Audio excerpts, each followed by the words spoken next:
এই সাহেবটা কে? এটা পুলিশকে আমি তদন্ত করতে অনুরোধ করবো, তাড়াতাড়ি বের করে আনতে অনুরোধ করবো। এই সাহেবটা কি ডিওয়াইএফআই নেত্রী মীনাক্ষী মুখোপাধ্যায়, নাকি এই সাহেবটা মোহাম্মদ সেলিম? আজকে এটা ভেবে বলুন তো, যদি সত্যি সত্যি জুনিয়র ডাক্তারদের ওপর তারা যেখানে ধর্ণা করছেন সেখানে হামলা হতো, ন্যারেটিভটা কি তৈরি হতো? স্বাভাবিকভাবে তৃণমূল কংগ্রেস এটা করেছে, এরকম একটা হাওয়া তৈরি করা হতো, পাবলিকের সামনে এরকম একটা পারসেপশন তৈরি করা হতো। আজকে যে অডিওটা প্রকাশ হয়েছে, কালকে যখন আমি অডিওটা প্রথম শুনলাম, বিশ্বাস করুন আমার প্রথম শুনেই একটা কণ্ঠকে কলতান দাশগুপ্তের কণ্ঠ মনে হয়েছিল, কারণ আমি তার কণ্ঠ ব্যক্তিগতভাবে চিনি, তার সাথে কিছু বিতর্কে অংশগ্রহণ করার সুবাদে। ফলে আমার সন্দেহ হয়েছিল ওটা কলতান দাশগুপ্তের কণ্ঠ। আজকে সকালে যখন পুলিশ তাকে অ্যারেস্ট করলো, আমার সন্দেহটা নিশ্চয়তায় পরিণত হলো।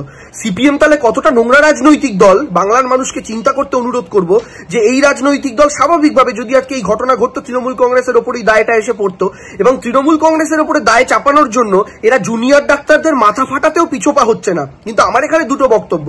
প্রথম বক্তব্য হচ্ছে যে শুধু কলতান দাশগুপ্ত নয়, এই কথোপকথনের মধ্যে বলা হয়েছে সাহেবের অর্ডার। এই সাহেবটা কে?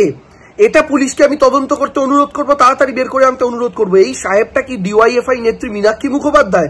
কারণ মীনাক্ষীকে এরা অলরেডি ক্যাপ্টেন বলে ডাকে, এবং ডিওয়াইএফআই এর নেতা হচ্ছেন কলতান দাশগুপ্ত, তাদের নেত্রী হচ্ছেন মীনাক্ষী মুখোপাধ্যায়, নাকি এই সাহেবটা মোহাম্মদ সেলিম, যিনি সিপিএম এর রাজ্য সম্পাদক?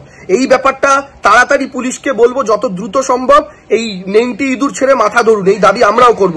এবং দ্বিতীয়ত যে বক্তব্য, আজকে আমি এই ঘটনা দেখার পর নিশ্চিত, সিপিএম এর এই নোংরা চক্রান্ত দেখার পর আমি নিশ্চিত যে 14 তারিখ রাত্রিবেলা আরজি করে যে হামলার ঘটনা ঘটেছিল, সেই ঘটনাতেও যে ডিওয়াইএফআই এর পতাকা দেখা গেছিল, ওটা শুধুমাত্র একটা উদাহরণ নয়, শুধুমাত্র একটা ছোট্টখাট্ট বিচ্ছিন্ন ঘটনা নয়। ওই ঘটনার পেছনেও ডিওয়াইএফআই নেতাদের প্ল্যানিং ছিল, সিপিএম নেতাদের প্ল্যানিং ছিল।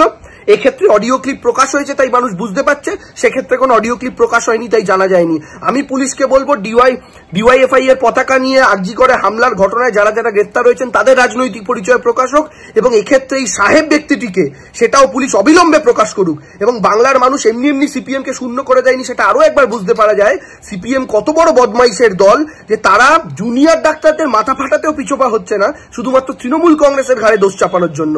একরাশ ঘৃণা এবং নিন্দা জানে এই রাজনৈতিক দলটা।